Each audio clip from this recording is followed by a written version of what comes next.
আসসালামু আলাইকুম রহমতুল্লাহ বরকাতু। গাজীপুর সিটি কর্পোরেশনের 36 নং ওয়ার্ডের দেবপুর ঘাটের ঐতিহ্যবাহী আমাদের মিনি কক্সবাজার, ইনশাল্লাহ সাগর পার বলা চলে। সাগরের উত্তাল ঢেউ, এই মনোরম পরিবেশে আমরা বিকালবেলা কিছু সংখ্যক লোকজন একত্রে উপস্থিত হয়েছি এই দেবপুর ঘাটে, এই মনোরম পরিবেশে। ইনশাল্লাহ আপনারা পরিবার সহ ইনশাল্লাহ এই জায়গা ঘুরতে আসতে পারবেন। অনেক রেস্টুরেন্ট আছে, আশেপাশে ঘোরার মতো জায়গা আছে, পাশে আছে দেখেন ট্রলার আছে, লঞ্চ, স্পিড বোট চতুর্দিকে।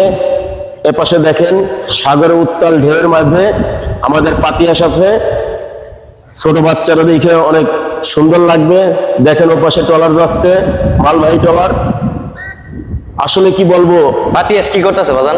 দেখলে পাতিয়াস কি অনেক, করতেছে? মানে সৌন্দর্য লাগে, পাতিয়াস মনের কি আনন্দ করে ফিরে একটু পায়। ব্যাখ্যা করেন। এবং আমাদের এই গাজীপুর সিটি কর্পোরেশনের 36 নং ওয়ার্ডে এত সুন্দর একটা মনোরম পরিবেশের জায়গা আছে, অনেকেই জানে না।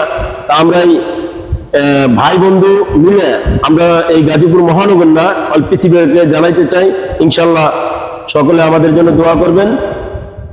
আমরা যেন সবাই একত্রে এবং যার যার অন্তরের অন্তরস্থল থেকে ভালোবাসা দিয়ে আমরা এই দেবপুর ঘাটকে আরো মানে ভালোবেসে বুকে আলগে রাখতে পারি। এই আশা ব্যক্ত করে সবার প্রতি আমার সালাম। আসসালামু আলাইকুম রহমতুল্লাহ বরকাতু। আমি বিদায় নিলাম। এই মুহূর্তে আমার শ্রদ্ধেয় ভাতিজা, আমার খুব প্রাণপ্রিয়, আমার আদরের ভাতিজা শিকদার জনি সাহেব, উনি কিছু কথা বলবেন। ওনার কথা, মূল্যবান কথাগুলো আপনারা সবাই শুনবেন। আসসালামু আলাইকুম, আমি Mohammad Nurul Amin Joni, director of Noor fashion.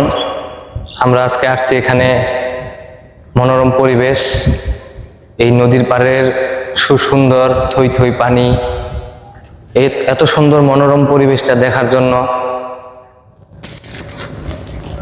আমাদের সাথে উপস্থিত আছেন রাজু বাজান ও প্রিয় বন্ধু আওয়াল, আর কিছু পোলাপান আসছে, চলে গেছে। তারাও মনোরম পরিবেশ দেখার জন্য আসছে, আমরাও আসছি। ঠিক আছে, সবারই দেখার অধিকার আছে, কিন্তু কথা হচ্ছে আপনারা এখানে আসবেন, আইসা পরিবেশগুলো দেখবেন, ভালো লাগবে। আমাদের এখানে কত সুন্দর বাতাস, এখানে রেস্টুরেন্ট আছে, নৌকা ভ্রমণের জন্য যা করার সবই আছে। পরিবেশটা এখন খুব ভালো লাগতেছে, কথা বলার মুড নাই। এখানে আমি শেষ করব। আসসালামু আলাইকুম রহমতুল্লাহ।